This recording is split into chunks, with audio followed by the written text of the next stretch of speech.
नमस्कार दोस्तों, royal maths education classes में आप सभी विद्यार्थियों का हार्दिक स्वागत है। मैं राजीव कुमार आपके लिए लेके आया हूँ हिंदी व्याकरण, जिसमें एक वीडियो अपलोड कर चुका हूँ मैं। आप लोगों ने भली प्रकार से देखा होगा उसे, तो आज उसी के आगे आरंभ करते हैं। हम व्याकरण में कुछ पॉइंट बताए थे आप लोगों को। हमें उम्मीद है कि आप लोगों को ये पॉइंट समझ में आए होंगे। तो अगर समझ में आए हों तो इस चैनल को ज़्यादा से ज़्यादा शेयर करें ताकि इस चैनल को सपोर्ट मिल सके। आज देखेंगे इसी के आगे। तो हमने कुछ हिंदी के बारे में सामान्य जानकारी दी थी। आज थोड़ा जो व्याकरण शब्द लिखा है, इस व्याकरण शब्द के बारे में समझेंगे। तो व्याकरण जो शब्द है, व्याकरण शब्द, ये शब्द कैसे बना है, कैसे आया है, तो इसे देखेंगे। व्याकरण शब्द बी प्लस आ प्लस करण। व्याकरण जो शब्द है बी प्लस आ प्लस करण, यानी जो करण शब्द लिखा हुआ है ये मुख्य शब्द है, और जो आ और बी लिखा हुआ है ये उपसर्ग हैं। करण में जुड़े हुए दो उपसर्ग हैं। इन दोनों उपसर्गों से मिलकर के एक नया शब्द बनता है जिसे हम लोग बोलते हैं व्याकरण। तो व्याकरण जो शब्द है बी प्लस आ प्लस करण से मिलकर बना है। अब ये जो व्याकरण शब्द जो बना है बी प्लस आ प्लस करण से, तो इसका मतलब क्या होता है? बी प्लस आ प्लस करण जो शब्द बना हुआ है, इसका मतलब होता है भली प्रकार या भली भांति समझना। भली प्रकार या भली भांति समझना। अब किसको समझेंगे भली प्रकार से या अच्छी तरह से? तो हिंदी को, जो हिंदी है, हिंदी को भली प्रकार से समझेंगे, उसे नाम दे दिया व्याकरण। यानी पूरा नाम जो है हिंदी व्याकरण। हिंदी को भली प्रकार से समझना ही हिंदी व्याकरण कहलाता है। अब ये तो समझ में आ गया है कि व्याकरण क्यों आया है, क्यों नहीं आया है। अब क्या करेंगे कि जो व्याकरण है, ये व्याकरण जो शब्द है ये है क्या, ये समझने के लिए तो बता दिया गया है कि हिंदी को समझने के लिए व्याकरण शब्द को यूज कर लिया। तो व्याकरण शब्द है क्या, आखिर में व्याकरण है क्या, तो इसे देखेंगे। जो व्याकरण है, व्याकरण को एक रचना का भी नाम दे दिया कि व्याकरण एक रचना है, व्याकरण एक ग्रंथ है, व्याकरण एक पुस्तक है। व्याकरण को व्याकरण रचना नाम दे दिया, यानी व्याकरण एक रचना है, व्याकरण एक ग्रंथ है, व्याकरण एक पुस्तक है, या हम कह दें व्याकरण एक विधा है, व्याकरण एक कृति है। व्याकरण एक रचना है, व्याकरण एक ग्रंथ है, व्याकरण एक पुस्तक है, व्याकरण एक विधा है, व्याकरण एक कृति है, और व्याकरण एक संस्करण है। व्याकरण एक संस्करण है। यानी व्याकरण जो है, व्याकरण को हम एक रचना भी कह सकते हैं, व्याकरण को हम एक कृति भी कह सकते हैं, व्याकरण जो शब्द है उसे हम ग्रंथ भी कह सकते हैं, व्याकरण को एक पुस्तक भी कह सकते हैं, और व्याकरण को एक कृति या संस्करण भी कह सकते हैं। तो आप लोगों को ये समझ में आया कि व्याकरण आखिर में है क्या।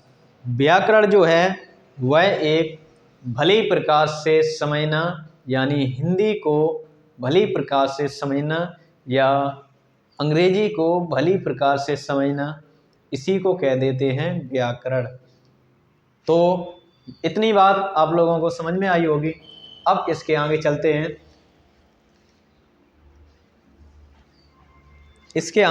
हैं। व्याकरण क्या है ये आप लोगों को समझ में आया होगा। इसके आगे चलते हैं।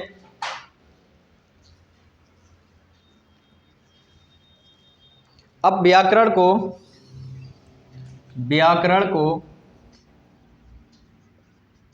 को कैसे समझ सकते हैं। व्याकरण को कैसे समझ सकते हैं? तो व्याकरण को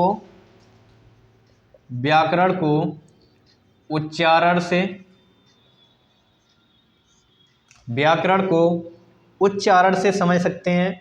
उच्चारण का मतलब कोई मनुष्य अपने मुख से बोल करके या दूसरे के मुख से सुन करके समझ सकता है व्याकरण को। तो व्याकरण को उच्चारण से समझ सकते हैं। व्याकरण को लेखन के द्वारा समझ सकते हैं। जैसे मैं इस वाइट बोर्ड पर लिख रहा हूँ, तो आप लोग अगर समझ रहे हैं इसे, तो व्याकरण को हम लेखन के द्वारा समझ सकते हैं। व्याकरण को हम प्रयोग के द्वारा समझ सकते हैं। अतः हम कह दें व्याकरण को हम उच्चारण से समझ सकते हैं, लेखन से समझ सकते हैं, प्रयोग से समझ सकते हैं। इन 3 तरीकों से हम व्याकरण को भली प्रकार से समझ सकते हैं।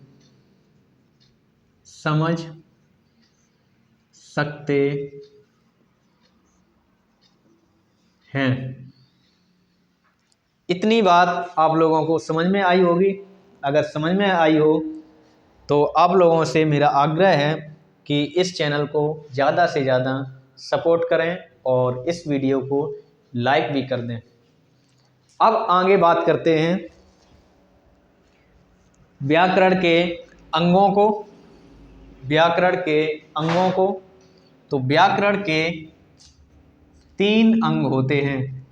व्याकरण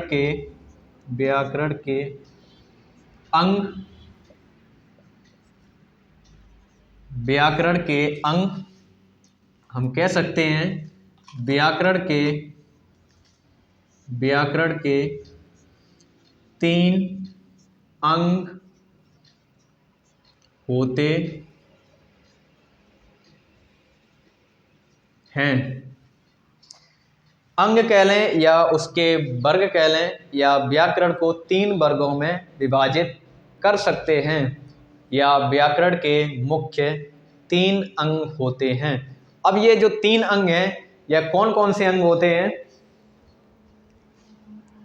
तो जो 3 अंग हैं ये होते हैं A नंबर वर्ण विचार,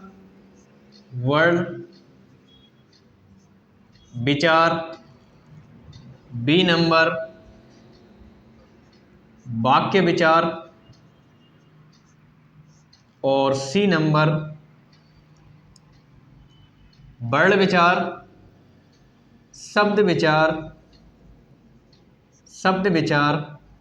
और वाक्य विचार।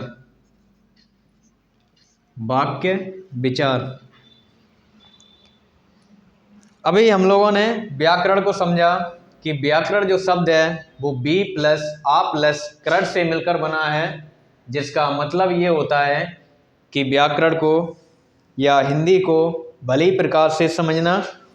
अभी हमने बताया कि व्याकरण को 3 प्रकार से हम लोग समझ सकते हैं। वह प्रकार हैं उच्चारण के द्वारा या मुख से बोल करके, लेखन के द्वारा या लिख करके, और प्रयोग के द्वारा यानी प्रयोग करके हम समझ सकते हैं व्याकरण को। अब अगला पॉइंट बताया हमने कि व्याकरण के अंग। तो व्याकरण के 3 अंग होते हैं। पहला अंग जो बताया वर्ण विचार, दूसरा अंग बताया शब्द विचार और अगला अंग बताया वाक्य विचार। व्याकरण को इन तीनों शब्दों से हम समझ सकते हैं, वर्ण से, शब्द से और वाक्य से। वर्ण यानी वर्ण वह है जो व्याकरण की सबसे छोटी इकाई होती है। वर्णों से मिलकर के शब्द बनता है और शब्दों से मिलकर के एक वाक्य का निर्माण होता है। तो इन तीनों से हम व्याकरण को समझ सकते हैं। इतना सब कुछ समझाने के बाद हम पहुंचना चाह रहे थे वर्ण विचार पर, यानी अब इसके आगे जो प्रक्रिया चलेगी वह वर्ण के ऊपर चलेगी। तो इसके जो और जो पॉइंट हैं उसे भी बारीक से समझ सकते हैं हम। तो अगला पॉइंट हम समझाएंगे, अगला जो टॉपिक रहेगा वह रहेगा वर्ण विचार। इस चैनल को ज़्यादा से ज़्यादा शेयर कर दें और सब्सक्राइब भी करते हुए चलें। हेडिंग डालेंगे वर्ण विचार।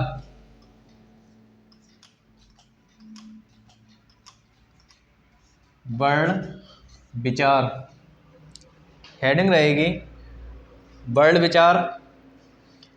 वर्ण किसे कहते हैं? वर्ण जो मुख से बोली जाने वाली ध्वनि ही वर्ण कहलाती है। अतः हम कह सकते हैं कि जो पहला पॉइंट इसका हम लिखवा रहे हैं, आप लोग नोट करते हुए चलेंगे। व्याकरण की बोले जाने वाली सबसे छोटी इकाई वर्ण कहलाती है, या हम कह सकते हैं भाषा की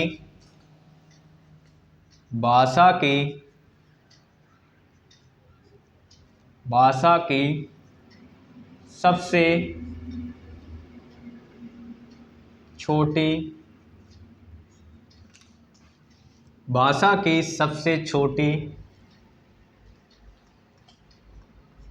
इकाई वर्ण कहलाती है। ये बहुत इम्पोर्टेंट पॉइंट है कि भाषा की सबसे छोटी इकाई वर्ण कहलाती है। अगर हम यहीं पर ये बोल दें कि भाषा की सबसे छोटी मौखिक इकाई यानी मुख से बोली जाने वाली इकाई क्या होगी? यहाँ तो हमने लिखा है भाषा की सबसे छोटी इकाई वर्ण कहलाती है, लेकिन हम सवाल ये कर रहे हैं कि भाषा की सबसे छोटी मौखिक इकाई क्या होगी? वर्ण से छोटी जो एक इकाई होती है उसे हम कह सकते हैं कि भाषा की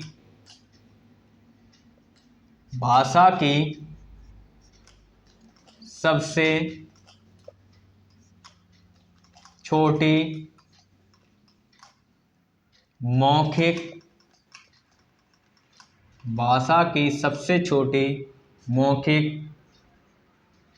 इकाई क्या होगी? यहाँ तो लिखा हुआ भाषा की सबसे छोटी इकाई को वर्ण कह दिया, ये अंडरलाइन है, वर्ण कह दिया। अब अगला मैंने प्रश्न किया है कि भाषा की सबसे छोटी मौखिक इकाई क्या होगी? तो भाषा की सबसे छोटी मौखिक इकाई को ध्वनि नाम देते हैं, ध्वनि कहते हैं। भाषा की सबसे छोटी मौखिक इकाई ये वर्ण नहीं होगी, ये ध्वनि होगी। अगर साफ लिखा हुआ मिल जाए कि भाषा की सबसे छोटी इकाई क्या होगी, 4 ऑप्शन होंगे, उसमें वर्ण भी होगा और इकाई भी होगा ऑप्शन में, तो हम टिक करेंगे केवल वर्ण पर। अगर ये लिखा मिल जाए कि भाषा की सबसे छोटी मौखिक इकाई, तो हम वर्ण पे न टिक करके हम ध्वनि पर टिक करेंगे। एक पॉइंट ये हो गया। अगर हम यहीं पर ये बोल दें कि भाषा की सबसे छोटी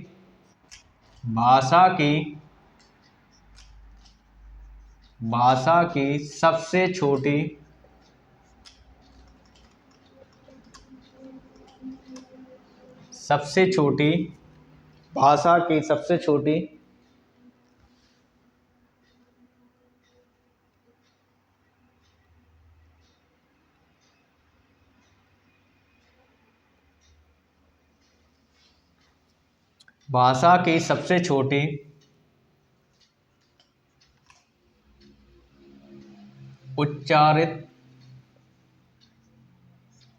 या उच्चारण इकाई क्या होगी? भाषा की सबसे छोटी उच्चारण करने वाली इकाई क्या होगी? तो यहाँ भी आंसर वही होगा कि भाषा की जो सबसे छोटी इकाई है वर्ड, वही भाषा की सबसे छोटी उच्चारित या उच्चारण के आधार पर वर्ड ही कहलाती है। वर्ड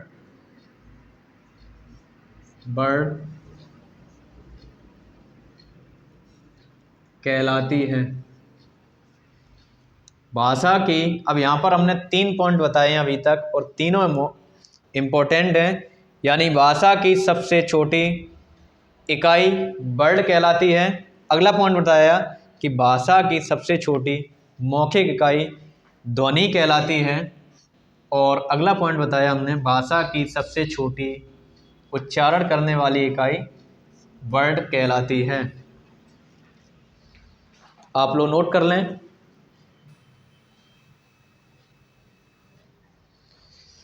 अगला पॉइंट देखेंगे,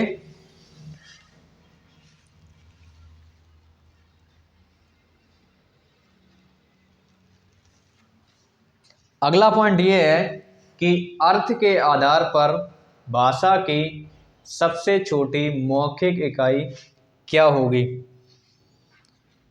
अर्थ के आधार पर, अतः हम लिख सकते हैं अर्थ के आधार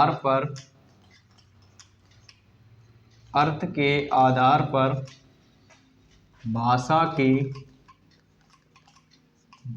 की सबसे छोटी मौखिक इकाई, अर्थ के आधार पर भाषा की सबसे छोटी मौखिक इकाई क्या होगी? क्या ये वर्ड होगी, क्या ये ध्वनि होगी, या कोई अन्य जो शब्द है वह होगा? तो जैसे कोई शब्द बोलता है, जैसे कि बोला पेन। पेन शब्द से समझ में आता है कि व्यक्ति पेन कहना चाह रहा है या पेन मांग रहा है। तो इससे समझ में आता है कि अर्थ के आधार पर भाषा की सबसे छोटी मौखिक इकाई, मुख से मांग रहा है पेन को, तो भाषा की सबसे छोटी मौखिक इकाई को कहेंगे शब्द। शब्द कहलाती है। अगला पॉइंट लिखेंगे, अर्थ के आधार पर भाषा की सबसे छोटी मौखिक इकाई शब्द कहलाती है।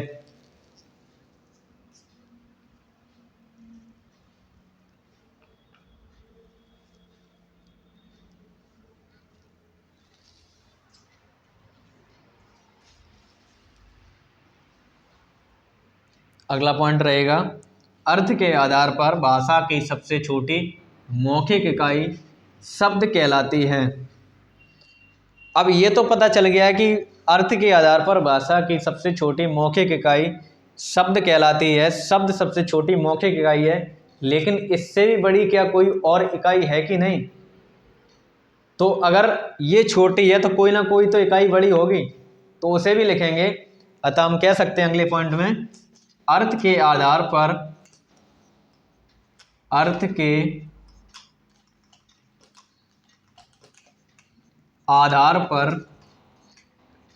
भाषा की दो इकाइयाँ होती हैं। आप लोग ध्यान रखना, अर्थ के आधार पर भाषा की 2 इकाइयाँ होती हैं। कौन कौन सी होती हैं? नंबर एक शब्द, नंबर 2 वाक्य। अर्थ के आधार पर भाषा की 2 इकाइयाँ होती हैं, नंबर 1 शब्द और नंबर 2 वाक्य। अतः हम कह सकते हैं अर्थ के आधार पर भाषा की सबसे छोटी मौखिक इकाई शब्द कहलाती है तो बड़ी इकाई वाक्य होगी। अगर छोटी इकाई शब्द है तो बड़ी इकाई वाक्य होगी।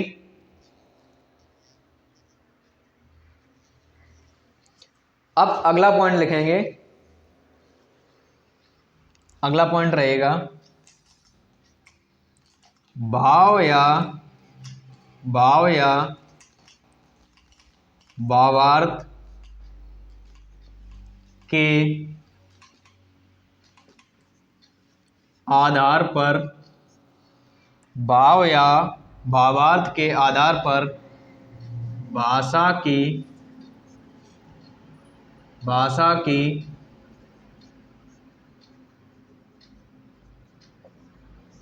सबसे छोटी मौखिक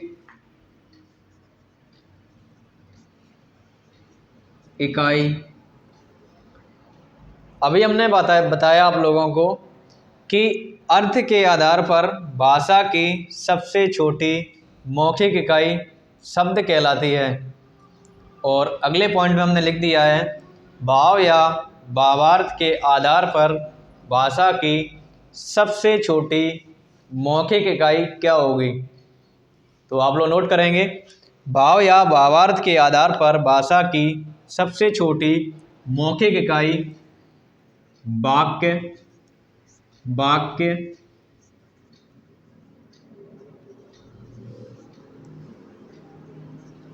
कहलाती है। वाक्य कहलाती है। अब ये वाक्य क्यों आया है, शब्द क्यों नहीं आया है? क्योंकि जैसे आप लोगों ने लोकोक्ति या मुहावरे पढ़े होंगे, उसमें कई लोकोक्तियाँ पढ़ी भी होंगी, आप लोगों को याद भी होंगी। जैसे कि अगर हम कोई वाक्य बोलें कि मुझे पेन चाहिए, तो इसका भाव ये आ रहा है कि कोई व्यक्ति है, उससे मुझे पेन चाहिए, पेन मांग रहे हैं हम, तो ये हो गया भाव या भावार्थ। तो भाव या भावार्थ के आधार पर भाषा की सबसे छोटी मौखिक इकाई वाक्य कहलाती है। आप लोग नोट कर लेंगे।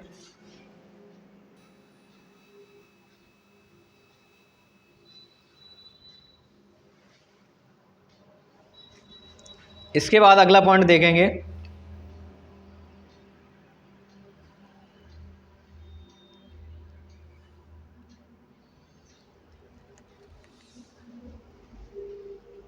अगला पॉइंट जैसे बोला था हमने, अर्थ के आधार पर भाषा की सबसे छोटी मौखिक इकाई शब्द होती है। तो भाषा की, अगला पॉइंट रहेगा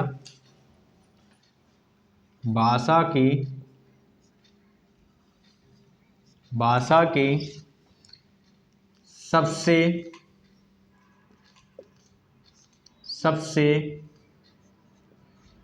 बड़ी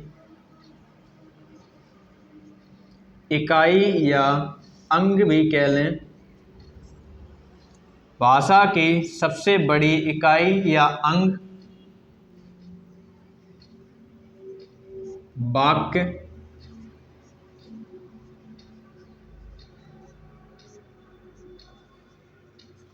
कहलाती है। भाषा की सबसे बड़ी इकाई या अंग वाक्य कहलाती है। इससे पहले अभी पॉइंट में बताया हमने कि भाषा की सबसे छोटी मौखिक इकाई वाक्य कहलाती है, और अभी हम अगले पॉइंट में ही बता रहे हैं कि भाषा की सबसे बड़ी इकाई भी वाक्य कहलाती है। तो ये क्या सिस्टम है? यहाँ हमने बोला है कि भाव या भावार्थ के आधार पर, भाव या भावार्थ के आधार पर सबसे छोटी मौखिक इकाई होती है वाक्य। और यहाँ अगले पॉइंट में हमने बोला है कि भाषा की सबसे बड़ी इकाई या अंग वाक्य कहलाती है। जबकि सबसे पहले पॉइंट में हमने बताया है कि भाषा की सबसे छोटी इकाई या सबसे छोटा अंग वर्ड कहलाती है। उसी प्रकार से भाषा की सबसे बड़ी इकाई वाक्य कहलाती है। आप लोग स्क्रीनशॉट ले लें।